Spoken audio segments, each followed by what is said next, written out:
سلامونه ګرانو کتونکو، زه یم زرمیشا خان.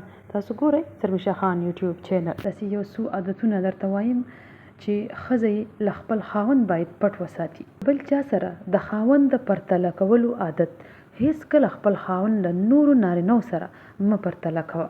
د کورنۍ راز افشا کول د خپلې کورنۍ او خاوند رازونه نورو ته مه وایه.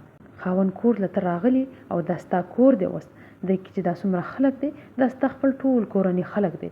د دوی چې څه رازونه وي هغه نورو خلکو ته هیڅ کله مه ښکاره کوه. له خاوند او د خاوند د کورنۍ راز افشا کول، نورو خلکو ته ښکاره کول، مطلب دا دی چې یو ښځه خپل ځان بې عزته کوي. او یقین ولره کومه ښځه چې خپل د خاوند او د خاوند د کورنۍ بد وایي نو په معاشره کې او نورو خلکو ته هغه ډیره زیاته بده ښکاره کیږي. خاوند د عیبونو یادول، یعنی انسان دی که په خاوند کې څه عیب وي ضروري نه ده چې دا هغه ته هر وخت کې یادوي چې په تا کې خو دا عیب دی یا په تا کې دا کمزوري ده. نورو خلکو ته ښکاره کوي چې زما خاوند کې دا عیبونه دي او دا د خامیان یا د هغه نیمګړتیا چې کومه وي نورو ته ښکاره کول. خاوند کومې نیمګړتیا وي نو هغه نورو ته مه ښکاره کوه، هغه په راز کې وساته، په پټه باندې وساته.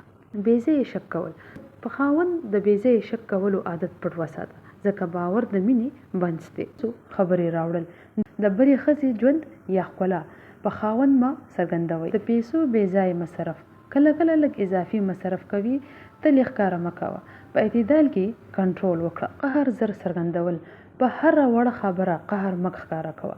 ځینې وختونه چوپتیا غوره ده، یعنی یو څه خبره خاوند وکړي په هغې باندې تاله غوسه راشي، ضروري نه ده چې هغه وخت کې ته ریاکټ وکړي، هغه ته الټه مخې نه قار شي، خبره ورته وکړي نو خبره بیا چې دا هغه ښه ډیره شي، لږې ناغوی که نه چې یږه جوړه شي او روانتیا طرف ته لاړه شي. کله کله چوپتیا چې ده هغه ډیره زیاته غوره وي، هغه څه خبره هم وکړي، تاله قار هم راشي او ځان پرې غلی که او بالکل خاموشه شه. بې احترامي یا بدې خبرې، که زړه دې نه آرامه هم وي، که مثلا که څه داسې یو خبره شوي ستا زړه پرې خفه شوي خو هیڅ کله به خپل خاوند سره بې احترامي به نه کوي، هغه ته به بدې خبرې نه کوي. بې احترامي ډیره زیاته بده خبره ده.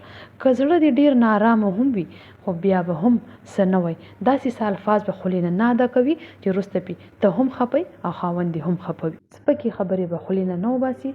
کومه ښځه چې سپکې خبرې د خولې نه وباسي او خاوند ته کوي هغه ښځه خپله ډیره سپکه وي.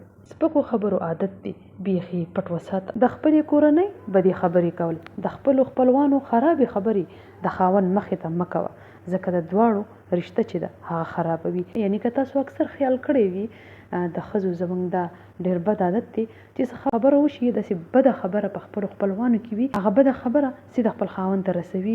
نو کومه رشته چې د خاوند هغه خپلو خپلوانو سره وي نو هغې رشتې ترمنځ چې ډېر درار راځي، خفګان راځي، نو ضرورت نشته چې داسې بده خبره څه ته واوري هغه راوړي سیده خپل خاوند ته ورسوي. دا یو څو خبرې وي چې ما تاسو سره شریکول غوښتل. امید لرم چې ویډیو به ستاسو خوښه شوي. ګرانو کتونکو، که ویډیو ستاسو خوښیږي ویډیو لایک کوئ، شیر مخکې د نورو خلکو سره شریکوئ. او ها ګرانو کتونکو، زه د ژوند او د رشتو باره کې خبره کوم. که تاسو ژوند کې څه مشکلات لرئ یا په رشتو کې څه مشکلات لرئ نو هر قسم سوال چې دی د رشتو باره کې او د ژوند په اړه نو کمنټ سیکشن کې زمانه سوال کوئ.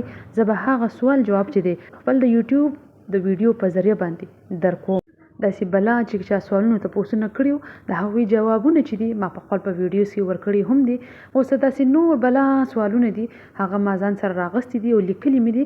انشاءالله نمبر په نمبر باندې به ټولو ته جواب چې دی هغه درکوم. باقي امید لرم چې ویډیو به ستاسو خوښه شوي.